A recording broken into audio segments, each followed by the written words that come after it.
जो भी आपका स्वाभाविक सत्य नहीं है उसे छोड़ते जाए। जो कि भरोसेमंद नहीं है, विश्वास पात्र नहीं है, रियल नहीं है, उसे छोड़ते जाए।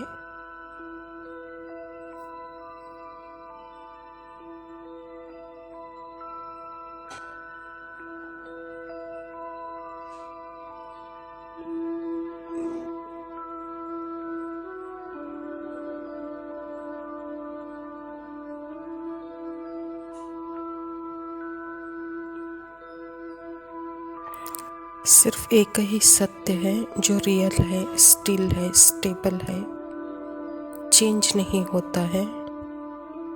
वह है बाबा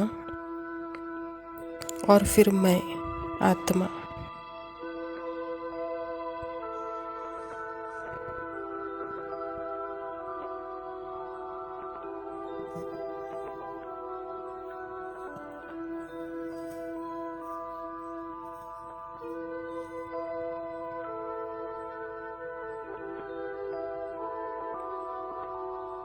हम दोनों अवेयर हैं सारे अनुभवों से।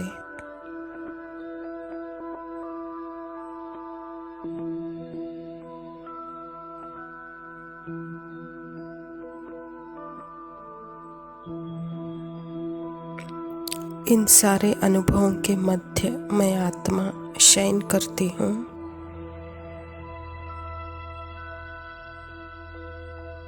क्योंकि सारे अनुभव मुझसे ही बने हुए हैं।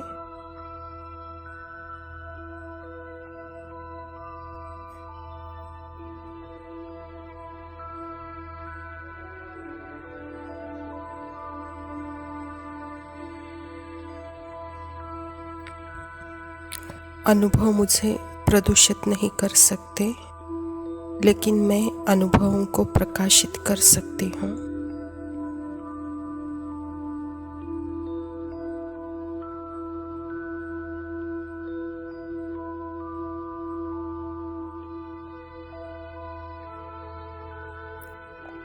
बाबा कहते हैं सहन करना है।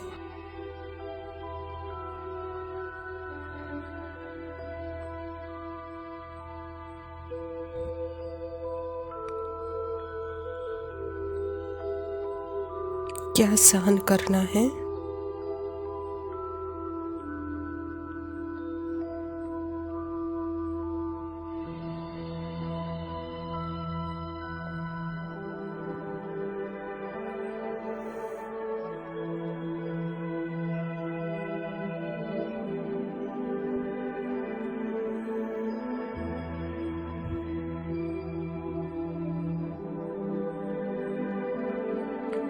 क्योंकि हमें सदा काल की प्राप्ति के लिए थोड़ा बहुत सहन करना भी सहन करना नहीं लगता।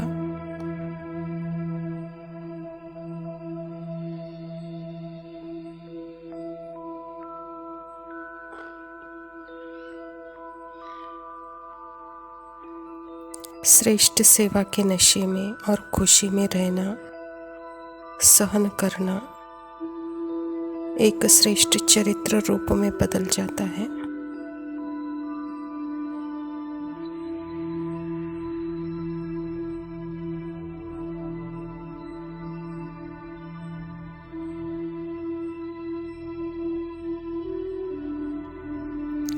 मन भी उस चरित्र को कॉपी कर आपका चित्र आपके विचित्र रूप में वो चित्र के रूप में ला रहा है, उसे अपना चरित्र बना रहा है।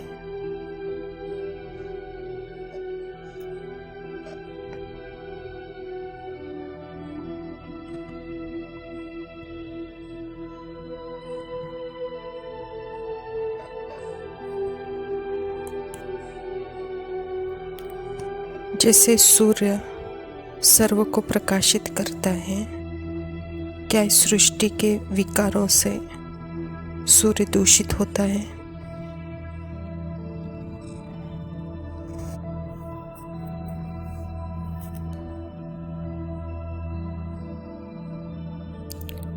ऐसे ही प्योर कॉन्शियस आत्मा जो कि बिल्कुल ही प्रदूषित नहीं होती।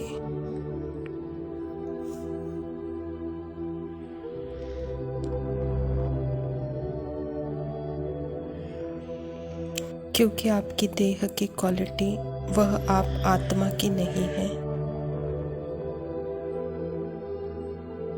आपके अनुभवों की क्वालिटी वह आप आत्मा की नहीं है। आपके संकल्पों की क्वालिटी वह आप आत्मा की नहीं है।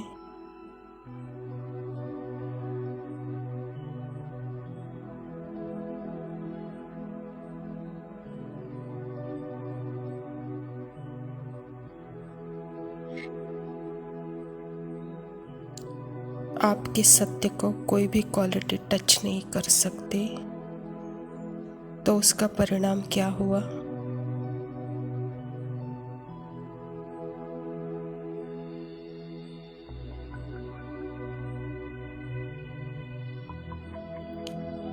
तो इसका परिणाम यह हुआ कि आप आत्मा को किसी भी रूप में अपने आप को प्यूरिफाइड करने की ज़रूरत नहीं है।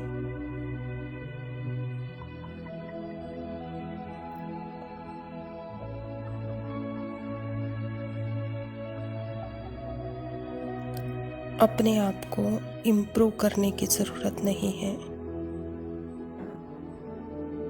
अपने आप को ज़्यादा प्योर करने की ज़रूरत नहीं है।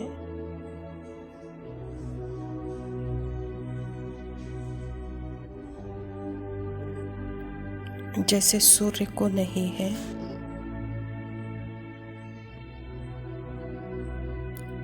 वैसे मुझ आत्मा को भी प्यूरिफाई करने की ज़रूरत नहीं है। मैं हूँ ही प्योर।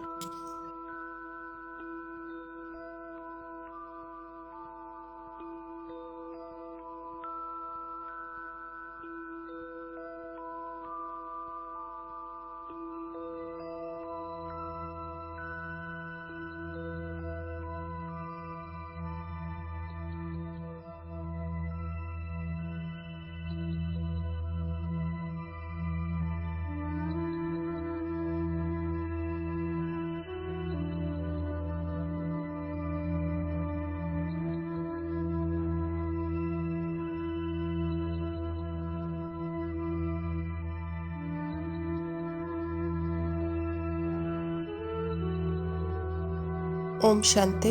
प्रातः मुरली बाप दादा मधुबन। मीठे बच्चे, अपनी अवस्था देखो।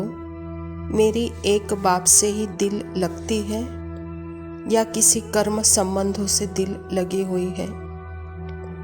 स्वयं परमपिता परमात्मा शिव बाबा प्रजापिता ब्रह्मा के तन में आकर के यह ईश्वर विश्वविद्यालय की स्थापना की है, क्योंकि आत्मा को अपना पार्ट एक्सपोज करने की बहुत बड़ी चाहना है। वह एक्सप्रेस करना चाहती है, एक्सपोज करना चाहती है हर एक फीलिंग, अनुभव को। इसीलिए तो पार्ट और खेल बना हुआ है, क्योंकि वह निर्वाण से वाणी में आई है। लेकिन बाबा कहता है कि बच्चे, अपने अनुभवों को आत्मा एक्सपोज तो करे, लेकिन उसकी पहचान न बने। अगर वह पहचान बन गई तो वहाँ कर्म फल श्रेष्ठ नहीं होगा। कर्म का बीज तो यहाँ पड़ता ही है, लेकिन श्रेष्ठ और कनिष्ठ का कारण भी यही बनता है।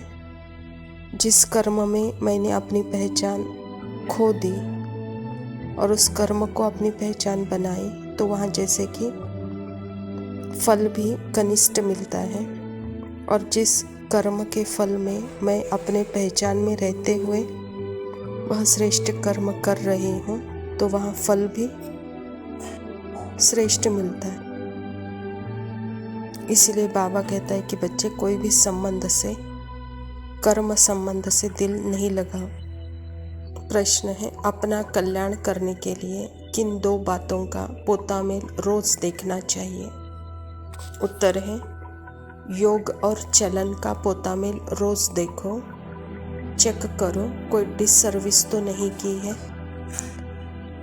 सदैव अपने दिल से पूछो, हम कितना बाप को याद करते हैं, अपना समय किस प्रकार सफल करते हैं।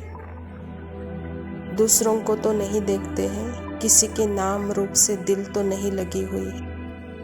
बाबा कहता बच्चे कल्याण करने के लिए दो बातों का पोता मेल है, एक है योग, दूसरा है चलन। योग और चलन से पता लग जाता है कि इसकी दिल परमात्मा से लगी हुई है या नहीं है। अगर दिल परमात्मा से लगी हुई होगी तो वहाँ सदा अंतर्मुखी होंगे, साइलेंस में रहते परमात्मा के याद में रहेंगे, और चलन रॉयल होगी, पवित्र होगी। धारणा के लिए मुख्य सार है, पहला पॉइंट है, कोई भी कर्तव्य ऐसा नहीं करना है जिससे यज्ञ पिता की निंदा हो। बाप द्वारा जो राइटियस बुद्धि मिली है उस बुद्धि से अच्छे कर्म करना है, किसी को भी दुख नहीं देना है। परमात्मा पिता हमारा कर्म श्रेष्ठ करने के लिए इस धरा पर आते हैं। बच्चे स्मृति में रहकर श्रेष्ठ कर्म करो और ऐसा कोई कर्तव्य नहीं करो जो मेरी बदनामी हो, कहता बाबा। सदा राइटियस कर्म करते श्रेष्ठ फल पाओ। दूसरा पॉइंट है, एक दो से उल्टा सुल्टा समाचार नहीं पूछना है, आपस में ज्ञान की ही बातें करनी है। झूठ, शैतानी, घर फिटाने वाली बातें, यह सब कुछ छोड़ मुख से सदैव ज्ञान रत्न निकालने हैं। इविल बातें न सुनानी है न सुननी है। परमात्मा पिता कहता है कि बच्चे भक्ति मार्ग में भी जैसे रामायण महाभारत में भी मंथरा का नाम है, कैकेयी का नाम है, शकुनी का नाम है, तो बाबा कहते हैं नाम क्यों प्रसिद्ध हुए हैं, क्योंकि वह झूठ, कपट, शैतानी, घर फिटाने वाले काम है, कहता बाबा है। और जो ज्ञानी है वह सदैव ज्ञान रत्नों का दान करते रहता है। तो बाबा कहता बच्चे न इविल बातें सुने न दूसरों को सुनाओ, ऐसी आत्माओं से दूर रहो, कहता बाबा। वरदान है, 5 विकारों रूपी दुश्मन को परिवर्तन कर सहयोगी बनाने वाले माया जीत जगत जीत भव। बाबा कहता विजयी दुश्मन का रूप परिवर्तन जरूर करता है, तो आप विकारों रूपी दुश्मन को परिवर्तन कर सहयोगी स्वरूप बना दो, जिससे वे सदा आपको सलाम करते रहेंगे। काम विकार को शुभ कामना के रूप में, क्रोध को रूहानी खुमारी के रूप में, लोभ को अनासक्त वृत्ति के रूप में, मोह को स्नेह के रूप में और देह अभिमान को स्वाभिमान के रूप में परिवर्तन कर दो, तो माया जीत जगत जीत बन जाएंगे। परमात्मा पिता हम बच्चों को आत्मा की स्मृति दिलाकर आत्मा कितनी पवित्र शुद्ध है, वह गुणों से और शक्तियों से भरपूर है, इसका परिचय कराते हैं। और अपने ही पार्ट में डिस्टेंस क्रिएट करके वहाँ पे बच्चे जो पार्ट में देहाभिमान के कारण काम, क्रोध, लोभ, मोह, अहंकार आए हैं, तो उसका भी रूप परिवर्तन करो, कहता बाबा। यह काम विकार मेरे अंदर ही है, लेकिन अपने प्रति आप ही शुभ कामनाओं से भरपूर रहो। क्रोध है तो वहाँ खुमारी रखो, लोभ है तो अनासक्त वृत्ति रखो, मोह है तो सच्चा स्नेह अपने आप से करो, देहाभिमान है तो उसको स्वाभिमान के रूप में परिवर्तन करो।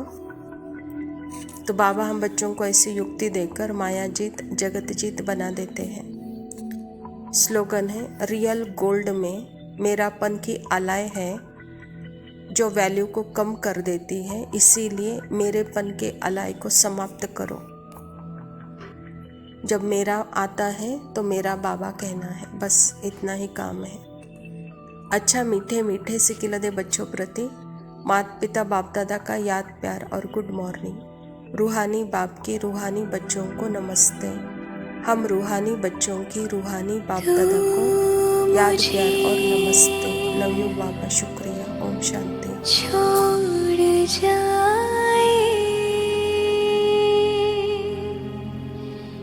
ये नहीं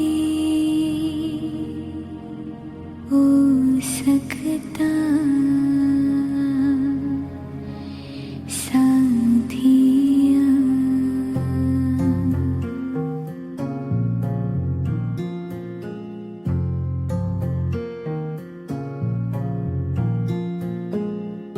मेरी बातों में तेरा जिक्र सदा,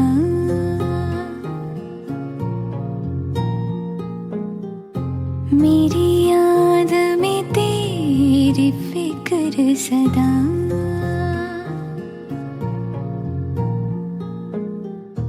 मैं जो भी हूँ तुम ही तो हो,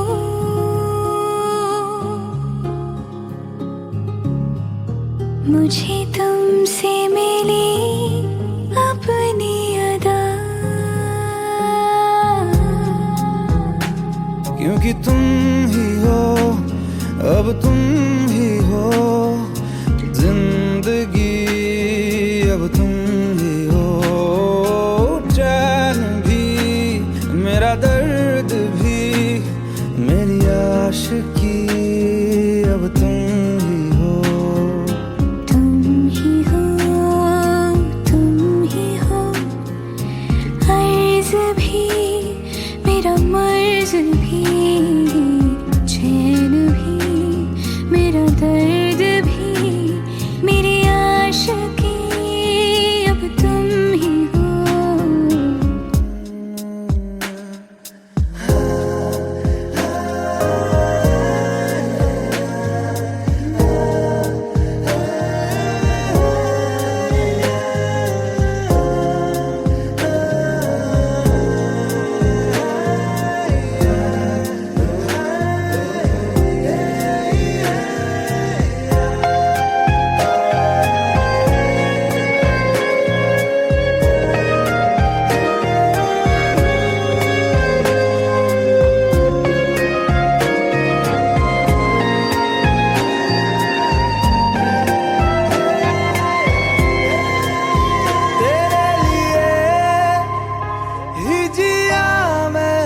खुद को जो यूं दे दिया है, तेरी वफा ने मुझको संभाला, सारे गमों को दिल से निकाला। मैं जो मिट भी गया तो वजूद मेरा सदा तुझ में रहे जिंदा।